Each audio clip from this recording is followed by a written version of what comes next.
I want to take a few moments. Let me plug in the power here. I want to take a few moments to talk about a little pet peeve of mine. And I don't know what I like about this season of my life is that I can enjoy saying almost anything I want to lately because nobody's watching. I'm going to talk about a little pet peeve here. Oh, I see somebody wants to get in my video, but I'm not going to do it. I do that very, very rarely. And yeah, I'm going to take off my hoodie. This is a Jolly Roger hoodie. You guys know Jolly Roger? I just went to the gym. I am not a gym guy. Jolly Roger, oh, they're over near St. Louis. I think they're in Belleville, or were. They came, I had to post the Jolly Roger skate video where they visited I had an indoor ramp warehouse for 7.5 years. That was a good time. I should go back into the archives and do that and get them out.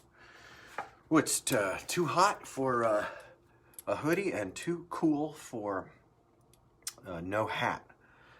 Well, we're talking about a little bit of pet peeve here. One of them is, did you ever do that? You guys see that? You ever do one of those? Coming down the stairs? Good to see you, Scott. Good to see you, Greg. Thanks, guys, for joining me. Yeah, I dropped this about 20 minutes ago, so let's see. Will this... Yeah, it didn't explode. But will it open? You know, once you crush them, will the leverage be adequate to pop the... Oh, nope, it won't. Look, it didn't open. So I'll have to use a hammer and have to use a skate tool here. I'll take the end of a skate tool and a hammer and I'll punch it in. Welcome to my world. Now it's exploding. All right, good. Now I have my deformed drink. Let's see if I can drink it. Yeah, not without cutting my lip. Let's see if I can fix it a little more here. Well, I'm going to talk to you about a pet peeve, and I'm going to be controversial again, probably. Hey, let me tell you something about being controversial. I'm not controversial. That's the secret scandal.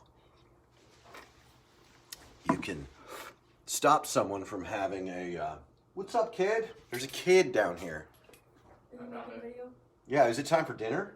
No, where's your spatula? Well, get out of here. If it's not time for dinner, I don't want to hear it. You asking me? Spatula. You're asking me where a spatula is? Yes. Can't you see I'm in a high-level meeting with the virtual reality of skateboarding right now? Kid wants to know where a spatula is. Did you find one? Sean? Yeah. Oh, he's holding one in his hand. Oh, All right. Okay. Thanks, Will. Hey, my pleasure. There's a barbecue going on right now in the freezing cold. My buddy Sean is over. Well, I mean, he lives on my 3rd floor, but he's down. Saturdays, Sean cooks, and it's, look, man, the food is good here. That's all I'm saying. I have a really good life. I'm eating really good food, and I'm a little heavy.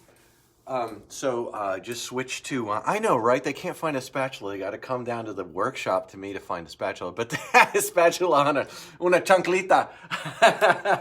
How many of you guys have been hit with a chancla? Here's my pet peeve, though. It's been nice. I like the soft intro. My pet peeve is when you see pro skateboarders going in and being part of making a board. I've seen several of these videos, and I wish I could do like a green screen with me down in the corner. This is never going to happen.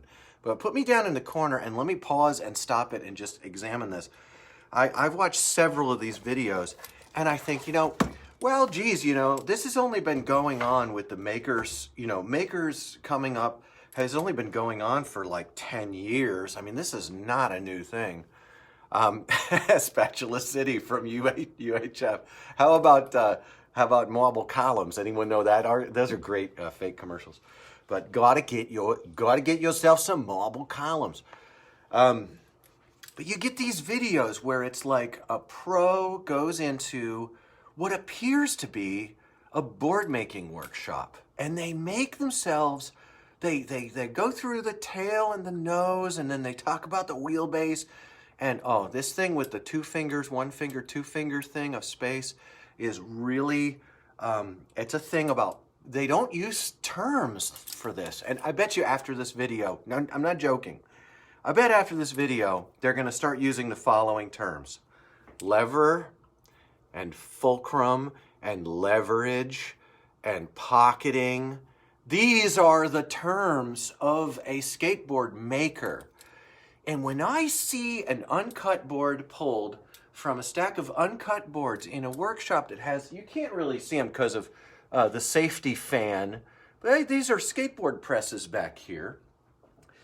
And, you know, when I see a pro being so amazed at a pressed in another country piece of lumber, just measuring and cutting, I just think to myself, this story could be so much more interesting. This pro skateboarder could be so much more stoked.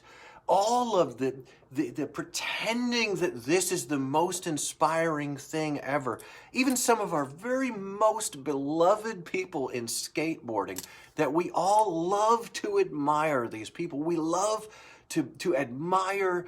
These are our heroes, but I just don't think, I mean, it's been a long time now. People have been making great skateboards in workshops, and it's funny because those I've known the longest have stories.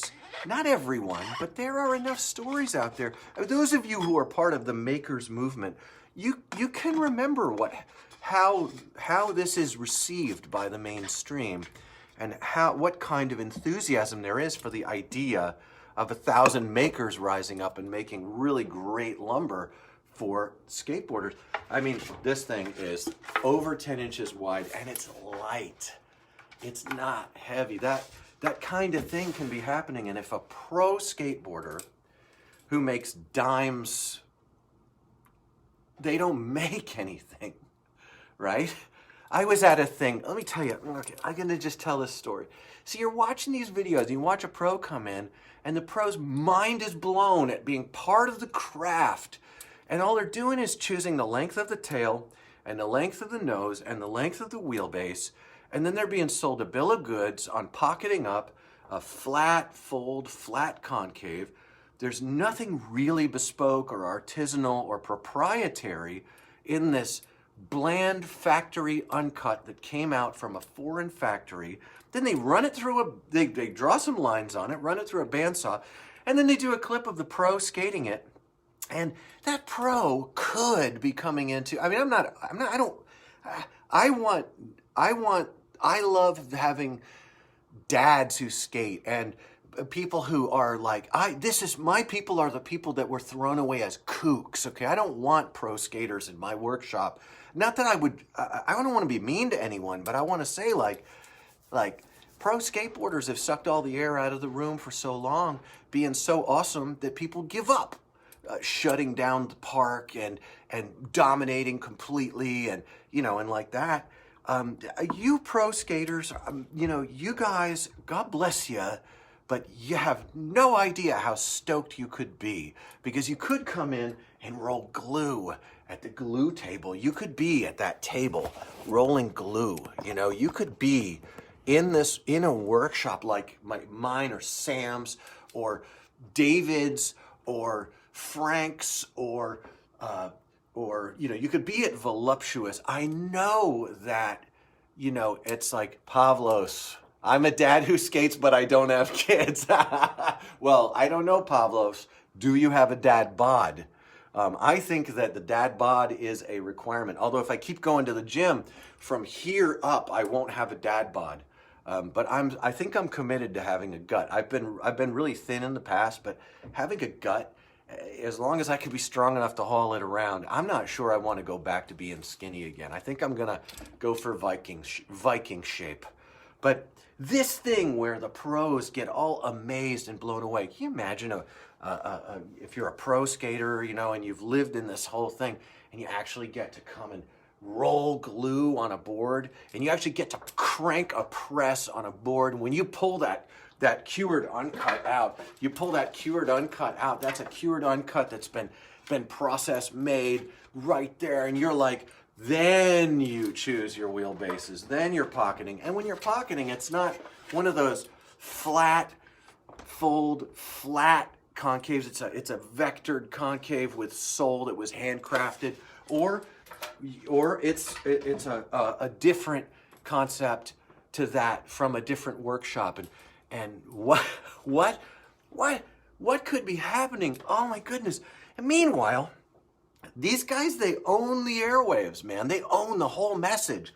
I mean, I don't know if you guys know the stories of people that got shut down they got shut down, they got controversialized. They got pushed out of giving you stimulation and message, you know, because why? I'm actually thinking about, is it Henry Sanchez? No, it's not. It's Gonzalez. The other Gons. They rub someone wrong, they get erased, unpersoned, deplatformed from skateboarding. And it's bound to happen with makers when this contrast gets out there. I don't know if it's going to happen sooner or later, but sooner or later, some pro who is going to figure out that, like, great boards are great. It happened in front of my eyes. There was a big company coming through doing a big event here in Cincinnati, and those of you who want to can probably figure out when this was. And if this reflects badly on someone, eat a bag of candy. You know, sometimes we get what we deserve. And I couldn't go to this because I was blacklisted at the venue. So it's a public skate park, and I'm blacklisted there. Better not show up, you know.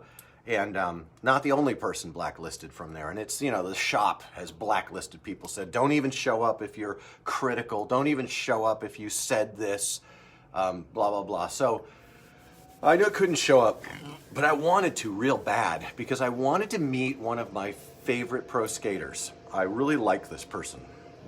I wanted to see them there. I can't say where it was, Jake. I don't want to directly reflect badly, but you could track it down and figure it out. I'm trying to keep it general because I don't want to make this about.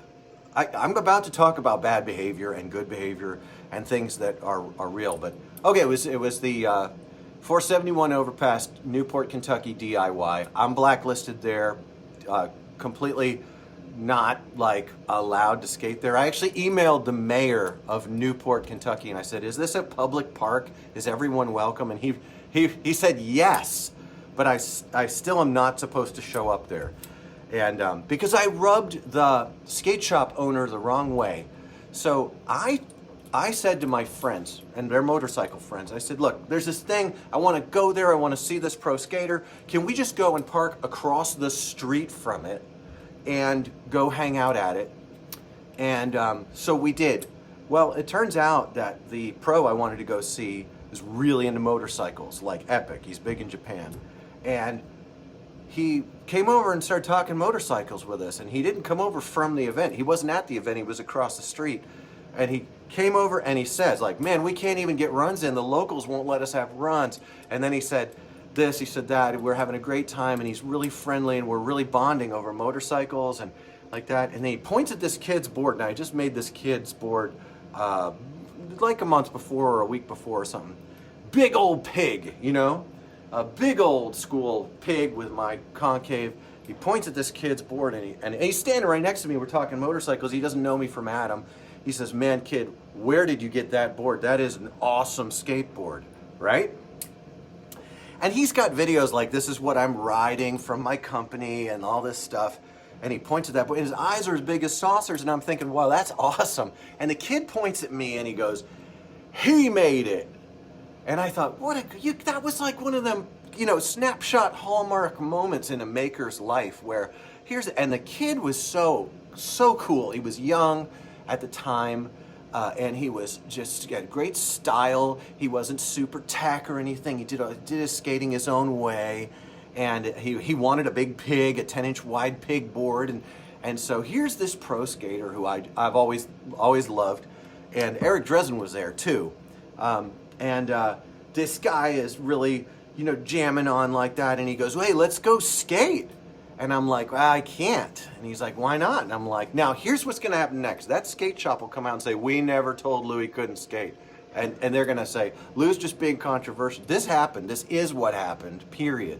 And not only that, there's court record that's associated with this in assault and like that, but there's also correspondence record of the owner of this skate shop threatening me multiple times in a coffee shop with a punch to the face when all I'm saying is, we should get along. We should make more skateboarders. This is my life here.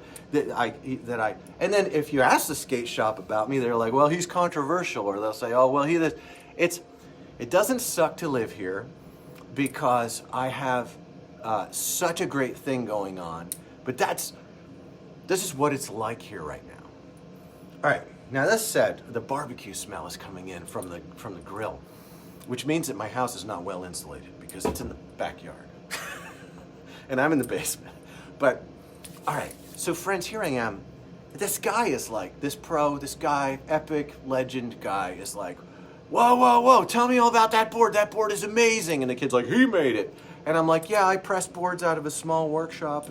And he's like, that's really cool. And I'm like, yeah, well, And what he didn't know at the time, So he says, let's go skate. I say, well, I can't really cross the street. And he's like, what? Well, it's okay. I'll talk to the guy who owns a skate shop for you. And I'm like, yeah. See, the thing is, that's the guy I pissed off because they're really easy to piss off. All they have to feel like is that you don't kiss the ring around here and you're out. Same in Indianapolis at the same time.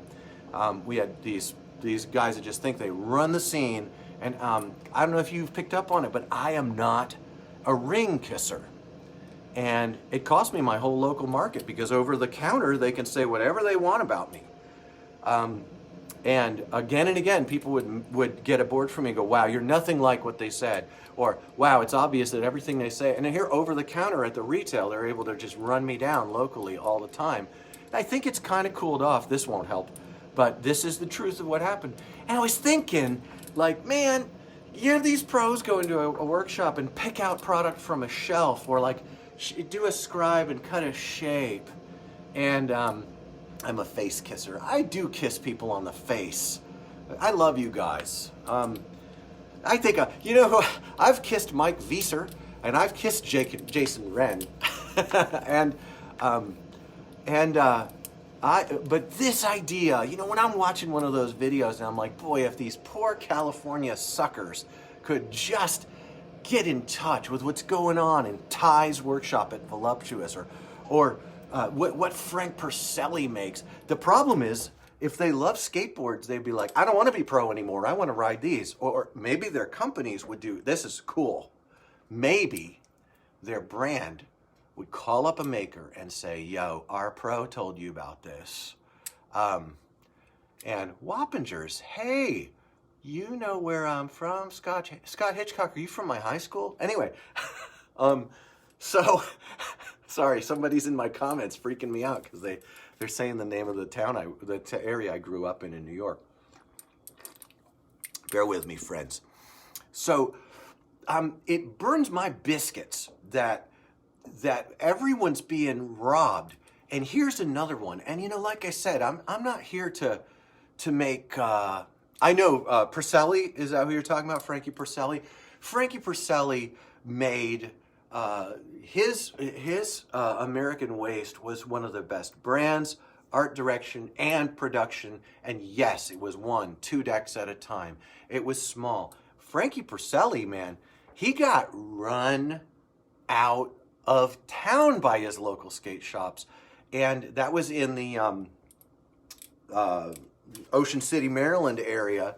And the kind of things that happen to Frank are just like the kind of things that happen to me. And I know it happens to other people. And I want you to know, friend, if you are under the gun from your local scene, if you are a good faith actor, if you are a good character and you're doing good work and you've come up over the radar and you've proudly said, my work is good, my product is superior, my process is more authentic, and you're under the gun for it, you have a friend in me.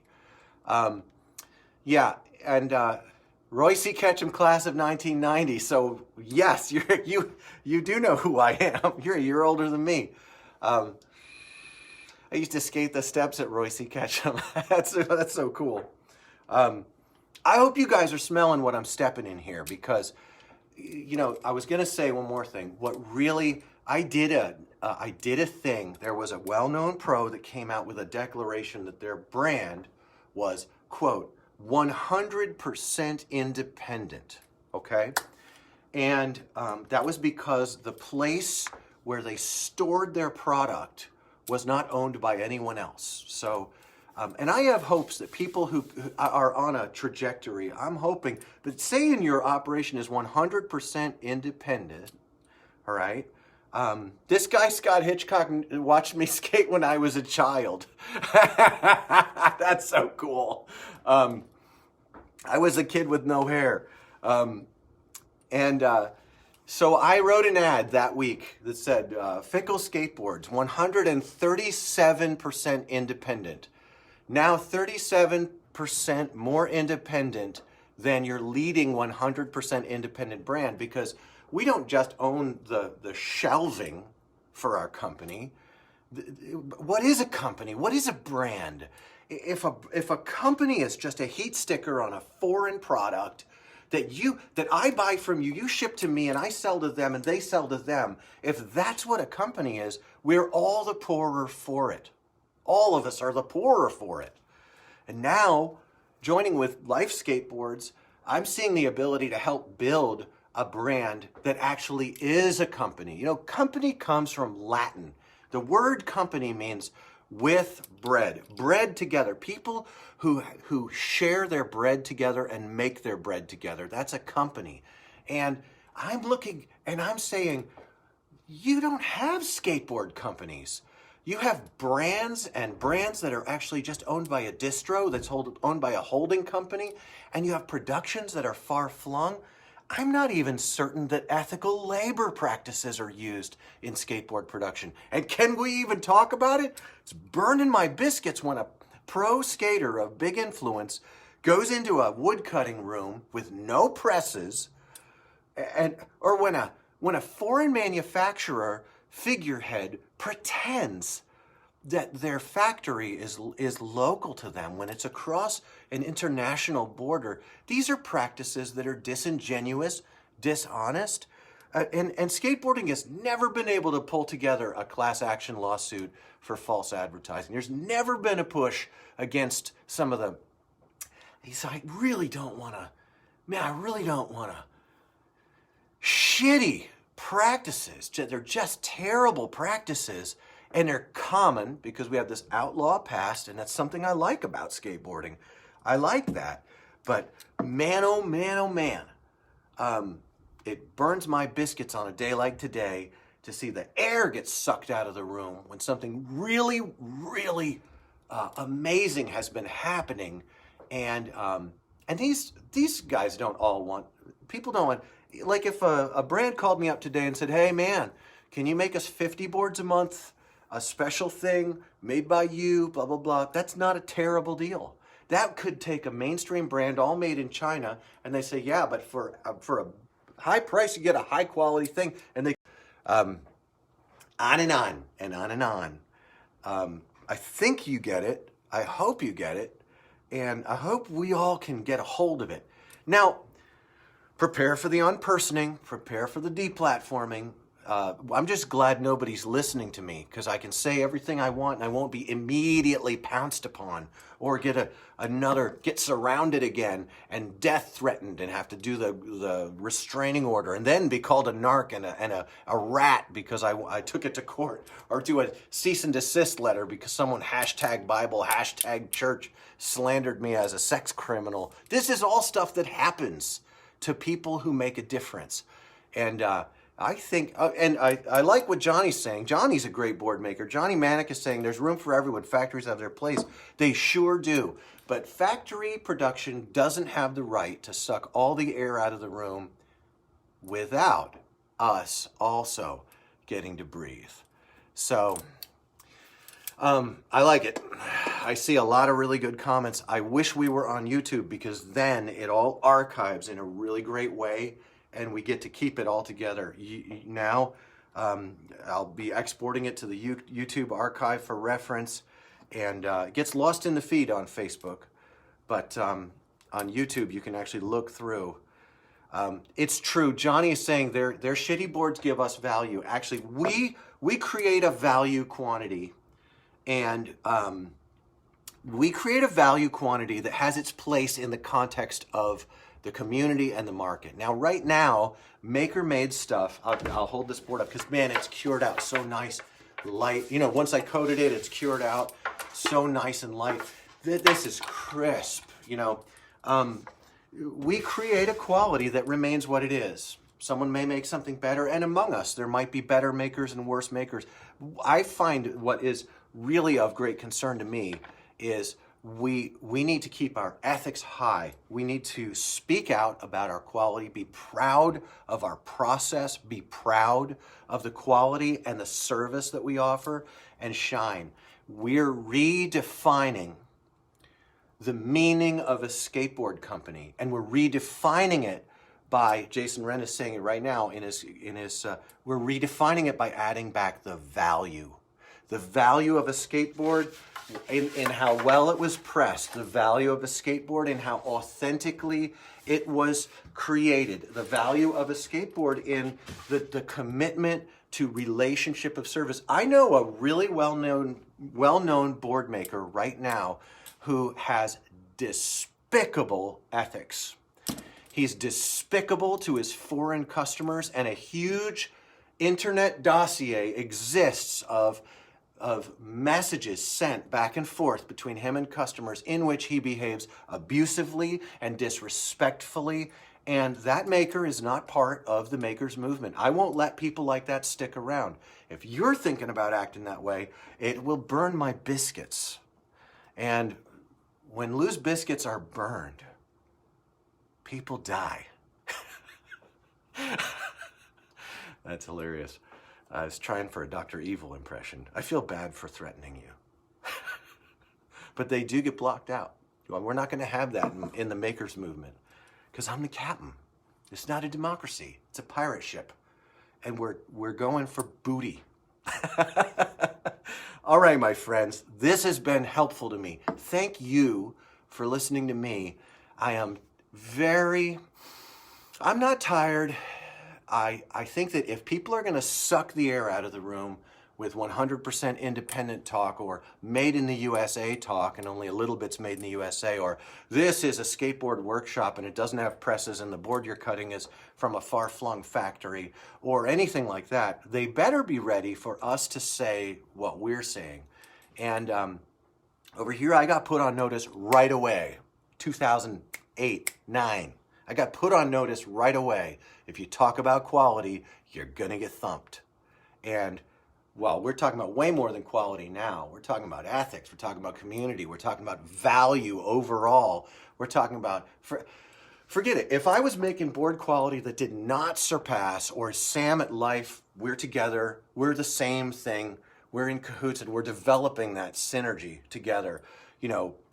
My work is coming out of Life Skateboards now. My molds are at Life Skateboards. My presses, 3 of them are at Life Skateboards. They literally put a drop down. You can choose fickle concave, because my work is in that.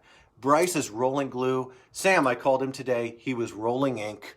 They're making the boards there my way. Sam and I, we learned how to make boards together it's all happening. It's growing. It's strengthening. And giving up my independence and joining with Sam, I didn't see that coming. I didn't know what I was going to do because I got crushed here for talking like this. And remember when all the board companies made their own boards? That was cool. Those were the days. They were. I talked about my Shut Shark the other day. Now, Shut didn't press anything.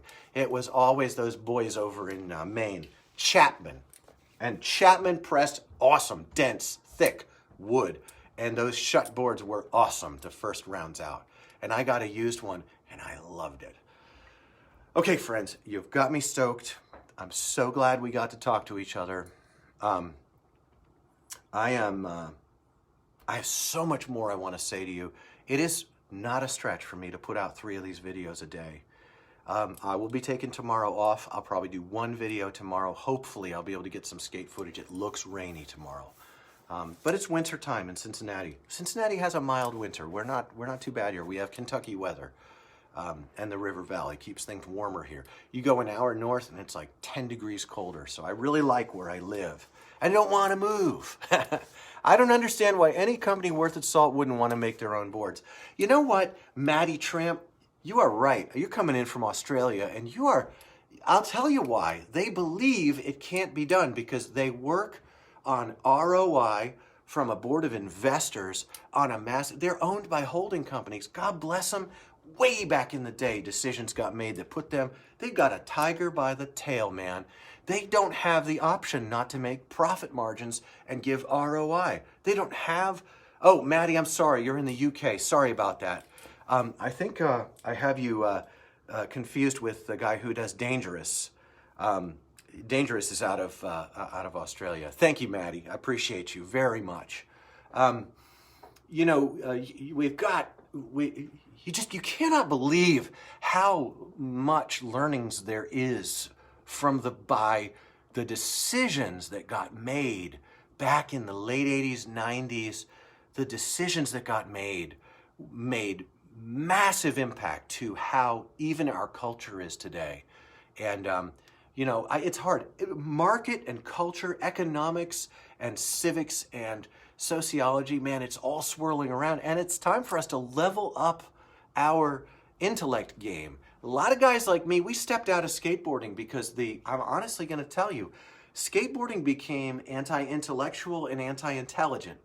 And so I took my riding and kept riding, but I didn't ride with skaters. I didn't want to act like a hooligan. I wanted to flow and ride and shred and grind. I am going to, if you were the guy on the stickers I had made, hey, thanks for those, by the way, I have them.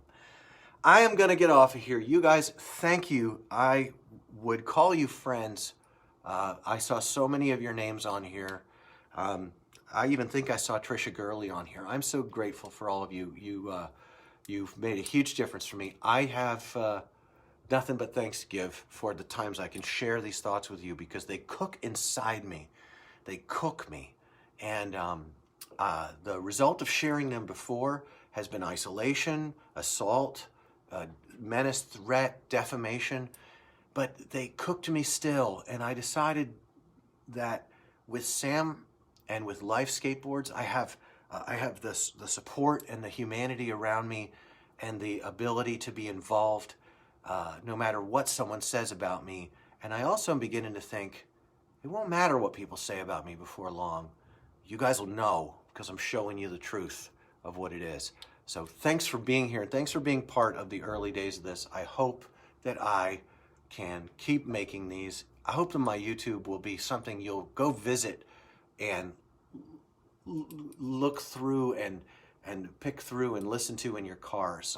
And I do hope I do a podcast, and I do hope that I do interviews down here, and that we do mic it for sound and get everything going so that we can have a really, honestly, I'd like to add to what we've got. I'd like to add to your 9 Club nostalgia mainstream with a different take on things.